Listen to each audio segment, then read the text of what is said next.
반갑습니다. 말씀과 함께 하루를 시작하는 주님의 백성들을 예수님의 이름으로 축복합니다. 2022년 11월 24일 목요일 오늘 주신 말씀은 다니엘 11장 20절부터 35절까지입니다. 그 왕위를 이을 자가 압제자를 그 나라의 아름다운 곳으로 두루 다니게 할 것이나 그는 분노함이나 싸움이 없이 몇 날이 못되어 망할 것이요 또 그의 왕위를 이을 자는 한 비천한 사람이라. 나라의 영광을 그에게 주지 아니할 것이나 그가 평안한 때를 타서 속임수로 그 나라를 얻을 것이며 넘치는 물 같은 군대가 그에게 넘침으로 말미암아 패할 것이요 동맹한 왕도 그렇게 될 것이며 그와 약조한 후에 그는 거짓을 행하여 올라올 것이요 소수의 백성을 가지고 세력을 얻을 것이며 그가 평안한 때에 그 지방의 가장 기름진 곳에 들어와서 그의 조상들과 조상들의 조상이 행하지 못하던 것을 행할 것이요 그는 노력하고 탈취한 재물을 우리에게 흩어주며 계략을 세워 얼마 동안 산성들을 칠 것인데 때가 이르기까지 그리하리라. 그가 그의 힘을 떨치며 용기를 다하여 큰 군대를 거느리고 남방 왕을 칠 것이요 남방 왕도 힘이 크고 강한 군대를 거느리고 맞아 싸울 것이나 능히 당하지 못하리니 이는 그들이 계략을 세워 그를 침이니라. 그의 음식을 먹는 자들이 그를 멸하리니 그의 군대가 흩어질 것이요 많은 사람이 엎드려져 죽으리라. 두 왕이 마음에 서로 해하고자 하여 한 밥상에 앉았을 때에 거짓말을 할 것이라. 일이 형통하지 못하리니 이는 아직 때가 이르지 아니하였으므로 그 일이 이루어지지 아니할 것임이니라. 북방왕은 많은 재물을 가지고 본국으로 돌아가리니 그는 마음으로 거룩한 언약을 거스르며 자기 마음대로 행하고 본토로 돌아갈 것이며 작정된 기한에 그가 다시 나와서 남방에 이를 것이나 이번이 그 전번만 못하리니 이는 기띔에 배들이 이르러 그를 칠 것입니다. 그가 낙심하고 돌아가면서 맺은 거룩한 언약에 분노하였고 자기 땅에 돌아가서는 맺은 거룩한 언약을 배반하는 자들을 살필 것이며 군대는 그의 편에 서서 성소 곧 견고한 곳을 더럽히며 매일 드리는 제사를 폐하며 멸망하게 하는 가증한 것을 세울 것이며 그가 또 언약을 배반하고 악행하는 자를 속임수로 타락시킬 것이나 오직 자기의 하나님을 아는 백성은 강하여 용맹을 떨치리라. 백성 중에 지혜로운 자들이 많은 사람을 가르칠 것이나 그들이 칼날과 불꽃과 사로잡힘과 약탈을 당하여 여러 날 동안 몰락하리라. 그들이 몰락할 때에 도움을 조금 얻을 것이나 많은 사람들이 속임수로 그들과 결합할 것이며 또 그들 중 지혜로운 자 몇 사람이 몰락하여 무리 중에서 연단을 받아 정결하게 되며 희게 되어 마지막 때까지 이르게 하리니 이는 아직 정한 기한이 남았습니다. 아멘. 성경은요, 역사적 사실을 기록한 책은 아닙니다. 이 점을 꼭 유념해야 할 것은 만약에 그 기술 목적과 의도를 파악하지 못하고 성경을 바라보았을 때에 의심 및 불신이 들 수밖에 없는 요소들이 적지 않기 때문입니다. 성경은요, 디모데전서 3장 15절부터 17절까지의 내용처럼 영혼 구원과 영적 성숙을 위해서 기록된 책입니다. 그러므로 성경을 제대로 읽고 이해하기 위해서는 이 두 가지 목적에 맞춰서 성경을 읽고 그것들을 삶 속에 적용, 실천하면 되겠습니다. 그런다고 할 때 성경의 기록이 역사적 사실에 기반한 것이냐 아니냐, 성경에서 등장하는 인물이 역사적 인물이냐 아니냐 하는 것은 사실 중요한 것은 아니겠죠. 오히려 성경을 떠나 일반 세상의 역사의 기술, 그것들 역시요 온전히 객관적이고 팩트를 기반으로 기록된 것은 아니라는 것을 여러분들도 다 잘 알고 계실 겁니다. 역사를 기록한 사람이 역사를 바라보는 관점, 사관이라는 것도 영향을 미칠 것이고요. 온전한 팩트만을 서술했다기보다는 다른 어떤 인위적인 것들이 작용했다라고 하는 것은 모두가 인지하고 있는 사안입니다. 한 예로요, 여러분 일제강점기 때에 관한 역사적인 기술이 한국과 일본 두 나라가 전혀 다르잖아요. 말하자면 이런 것일 수 있다라는 거예요. 더불어 역사가가 역사를 기술할 때 그것이 이제 그 사건이 일어난 당시가 아니라 대부분 몇백 년 혹은 몇천 년 후에 기록된 것을 우리는 그것을 마치 역사적인 사실처럼 받아들이고 있는 것도 있더라는 겁니다. 여러분 무슨 말씀을 드리려는지 아시겠죠? 성경의 기록 목적에 따라서 성경을 접하시라는 겁니다. 더불어 최소한 세상의 역사서에 대한 관대함을 가지고 있는 만큼이라도 성령에 대해서 관대함을 보이면 어떨까 싶은 겁니다.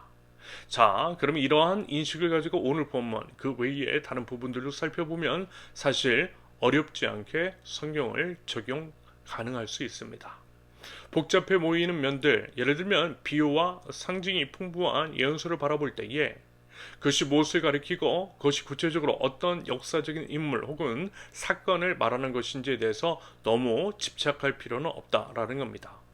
게다가 학자들마저도 각각의 사안에 대한 이견이 있는 부분이기 때문에 무엇이 정확하게 맞는다라고 여기서 말하는 인물이 역사적으로 누구라는 식으로 강하게 주장할 필요는 없다라고 하는 말씀입니다.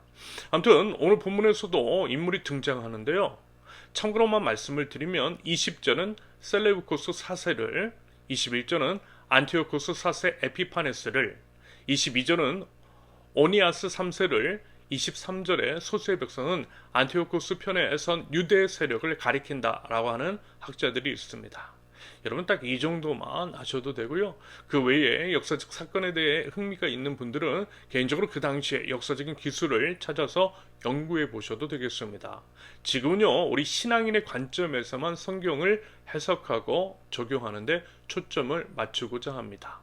이런 관점에서 오늘 주어진 본문을 통해 우리에게 살펴볼 만한 내용을 세 가지 정도만 한번 간략하게 나눠보겠습니다. 첫째, 세상에는 희망이 없다. 말씀을 드린 것처럼 여러 왕들이 등장합니다. 그러면서 그들은 한결같이 비루하고 비열합니다. 권력욕에 취해서 폭력과 약탈을 일삼습니다. 심지어는 거룩한 하나님의 성소에까지 찾아와서 그것들을 이제 더럽히는 등 악행을 서슴없이 자행합니다. 이것은 비단 그 당시 그들만의 이야기는 아니겠죠. 지금도 여전히 모양과 형태와 정도만 다를 뿐 같은 일들이 버젓이 자행되고 있음을 보게 됩니다. 세계 각 나라들 그리고 그 지도자들과 그들의 행태를 여러분 한번 살펴보세요. 똑같더라는 거예요. 심지어는 대다수의 지지를 받는 사람들도 완벽할 수는 없더라는 것. 결국에는 자신의 이익을 위한 선택들을 하게 되고 그로 인한 피해들이 국민들에게 고스란히 돌아가되 가장 크고 가장 빨리 그 피해를 당하는 사람들은 대부분 약자인 것을 보게 됩니다. 여러분 특별히 재난, 참사, 전쟁은요 지극히 차별적인 것을 아시죠? 약자들부터 당하더라는 거예요. 하나님께서 약자에 대해서 편애의 마음이 있으신 것은 바로 그 때문일 것입니다.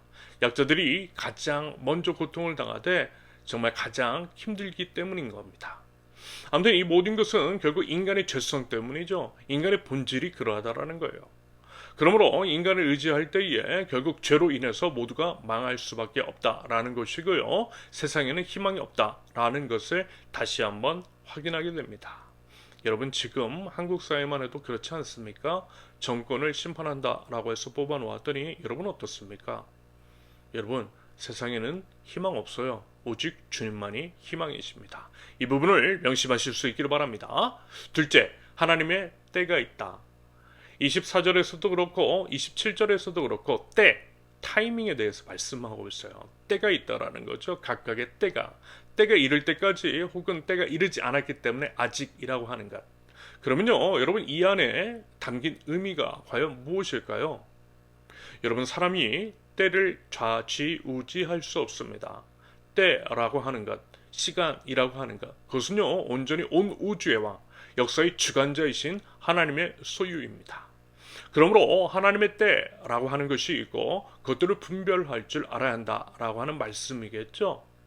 여러분 때를 주관하시는 우리 하나님을 신뢰하실 수 있기를 바랍니다.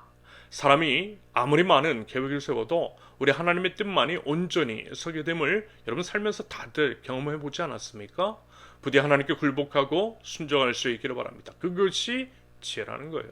그 지혜를 소유하기 위해서 필요한 것, 하나님 앞에 엎드리는 것이겠죠. 부디 마음의 중심을 하나님께 두고 매일의 삶 속에서 말씀과 기도로 각자의 삶을 하나님 안에서 세워나가실 수 있기를 바랍니다. 마지막입니다. 셋째, 고난 중에 다 드러난다. 하나님 나라 백성들에게는요 반드시 고난이라고 하는 것이 찾아옵니다. 여러분 상식적으로 생각해 봐도요. 세상이 하나님 나라와 반대로 가고 있는데 하나님 나라 가치를 실현한다라고 하는 하나님 나라 백성들에게 고난이 없다라고 하는 것은 말이 안 되는 것이겠죠. 그건 작건 고난이 있을 수밖에 없다라는 것.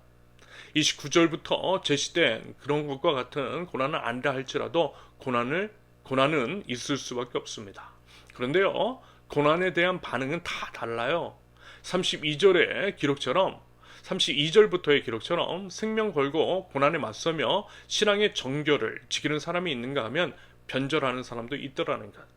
글쎄요, 코로나 상황 속에서 이런 것들이 확 드러나지 않았나 라는 생각이 들었습니다. 조심스러운 표현이지만 솔직히 코로나 상황이 우리 성도들에게만 미친 것도 아니고 사실 큰 고난도 아니었음에도 불구하고 신앙을 저버린 사람들이 적지 않은 것으로 알고 있습니다. 그래서 저는 목회자로서 코로나19를 마지막 때의 하나님의 키질로 보고 있어요. 불의한 청지기와 과부의 비유, 말미에 등장하는 표현. 마지막 때에 과연 과부가 보인 것과 같은 믿음을 가진 사람들, 하나님께 끝까지 매달리는 사람이 과연 얼마나 있겠느냐라고 회의적인 말씀을 하셨는데요. 그것과 같은 모습이 지금 이 시대에 여실히 증명되어 있음을 보게 됩니다. 여러분, 과연 우리의 믿음은 어떻습니까? 우리의 영은 과연 안전한지. 고난 중에 부디 우리의 믿음이 진짜임을 드러낼 줄 아는 저와 여러분들, 사랑하는 하나님 나라 백성들, 저와 여러분들이 되실 수 있기를 예수님의 이름으로 축원합니다. 이 시간 함께 기도합니다. 역사의 주관자 여호와 하나님, 믿고 의지할 분 하나님뿐임을 이 시간 믿음으로 고백합니다. 세상 것들, 헛된 것들을 의지했던 저희 어리석음을 하나님 용서하여 주시고 굳건한 믿음 가지고 온전히 주님께 시선을 맞추며 믿는 자다운 삶을 살아가는 하나님 나라 백성들, 저희 될 수 있도록 우리 하나님 인도하여 주시옵소서. 하나님의 때를 기다립니다. 그때가 언제일지는 모르겠지만 결국 이 땅에 하나님의 나라가 임하게 될 줄로 믿습니다. 하나님, 그 믿음 가지고 여러 고난 중에도 하나님의 나라에 대한 소망 가지고 이겨내고 견뎌내는 믿음의 백성들 될 수 있도록 하나님 저희를 붙들어 주옵소서. 말씀과 기도, 예배로서 삶을 든든하게 세워나가는 자들에게 하나님의 큰 은혜와 복을, 이 세상을 살아갈 힘과 능력을 하나님 허락하여 주실 줄로 믿습니다. 하나님, 죄의 백성을 긍휼히 여겨주시고 하나님의 길로, 선한 길로 인도하여 주시옵소서. 예수 그리스도의 이름으로 기도합니다. 아멘. 오늘 주어진 말씀을 놓고, 그리고 여러분 각자 기도 제목을 놓고 잠시 기도하는 시간 갖도록 하겠습니다. 함께 기도합니다.